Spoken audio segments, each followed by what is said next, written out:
আমি কেমন করে তার দোষ দেব? আসলে তো তার কোনো দোষ নেই। এত কিছুর পরও আমি তাকে ভালোবেসে যাই।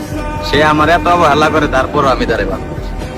এত মানুষ থাকতে তার পিছে আমি একটু, তারপরও তারা আমি কোনো সময় বোঝাইতে পারি না যে আমি তারে ভালোবাসি। সে আমার ফিলিংসটা মানে বুঝলোই না কোনো সময়, আমার ফিলিংসটাই বুঝলো না। তবে বন্ধু, আমি আমার জীবন থেকে একটা জিনিস বুঝলাম, ছেলে হোক বা মেয়ে হোক, তুমি যখন তারে ভালোবাসবা তখন তার র্যাঙ্কিংটা মানে নিজের অনেক হাইলাইটস মনে করে। মানে ও কোনো সময় এটা বোঝার চেষ্টা করে না যে দুনিয়ায় এত মানুষ থাকতে আমারে ভালোবাসে, এটা কখনোই বোঝে না। মানে ওই ভালোবাসাটা উল্টায় নেয়, মানে আমি সেরা বা আমি একবার অনেক সুন্দরী এই হিসাবে নেয়। কোন সময় এটা ভাবে না যে এত মানুষ থাকতে আমারে ভালোবাসে। ভালোবাসা বন্ধু অন্যরকম জিনিস, সবার দিকে তো আসে।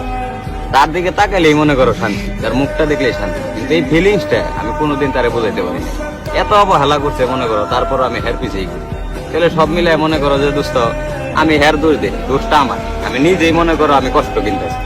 এই কষ্ট মনে করো একতরফা ভালোবাসার যে কষ্ট, এই কষ্টটা বন্ধু যে মনে করো এটা মানে এই পরিস্থিতির শিকার হয়েছে, একমাত্র ওই জানে যে কষ্টটা কিরকম। সবাই এই পরিস্থিতিতে বুঝবো না। তো হয়তো কেউ হাসিয়া খেলে নিবো যে ও পাগল হয়ে গেছে, ওর পিছিয়ে ঘুরে গেছেন।